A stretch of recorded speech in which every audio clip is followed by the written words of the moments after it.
Okay, so basically the short answer to your first question is yes, Western indulgence has been terrible to the prospects of peace. Because if we look historically at who the supporters of the Palestinian cause were, we can declare the uncomfortable truth that no one would have cared about the fate of several hundreds of thousands, now several millions of Arabs living in the Levant, if they had not made their cause a total war against Jewish sovereignty. That's what made them interesting. Otherwise, why would anyone care? So they found that it's actually an asset. Beginning a century ago, they discovered that precisely because they were waging a total war against Jewish sovereignty, and they said so themselves, I'm merely quoting them, they discovered that they had a massive asset, that they could always rely on the support of every anti-Semitic, anti-Zionist, and anti-Jewish power of the moment. So it was the Nazis in the 30s and 40s. It was the Pan-Arabists in the 40s and 50s. It was the Soviets in the 60s and 70s and 80s. And now it's Iran. Now, let's say we lived in a world where everyone knew that those are the supporters of the Palestinian cause of no Jewish state. And unfortunately, there's never been another Palestinian cause. We would have been much clearer about who sits on which side of history. And we would have been much clearer on the understanding that the Palestinian cause has been constructed from the beginning, unfortunately, as a destructive cause against Jewish sovereignty, rather than as a constructive cause designed to live next to the Jewish sovereignty. So things would have been clearer, and people would have known whom we're fighting.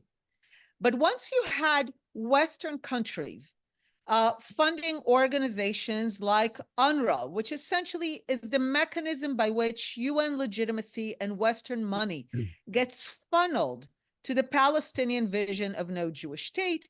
And those are nice countries. That was America for many years, and it's Australia, and it's the UK. So when you have the letters UN, and when you have Western money constantly flooding into the Palestinian cause of no Jewish state, you are pretty much ensuring that no peace will ever be possible. And again, I'm quoting the Palestinians.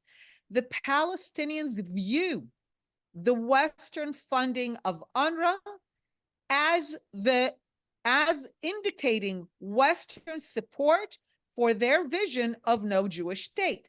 That might not actually be the Western vision, but that's how Palestinians perceive that vision.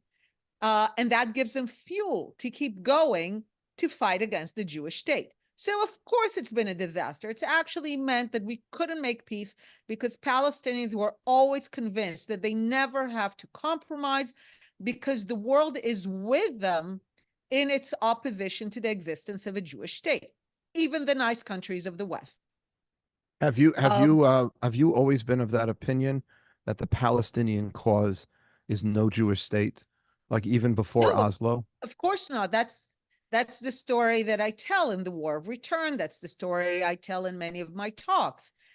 Growing up into the Labor Party, the idea of land for peace, the belief that Palestinians only ever wanted an end to the occupation, a state for themselves, that they are a people fighting for freedom, they want the Israeli military goal, that they are essentially a people with limited achievable goals like statehood, like sovereignty, like ending the occupation. And I detail how the collapse of the Camp David negotiations in 2000 with Barak, with Abu Mazen in 2008, the fact that Palestinians in my lifetime, we're not talking 47, within the span of 8 years, faced two concrete opportunities to have a state. And sometimes people say, well, Barak was not strong politically, Olmert was not strong politically. In both cases, it was actually America making the proposals. It was the Clinton parameters. Yeah, sure, I remember. So it was the Bush. I mean, they were behind the proposals.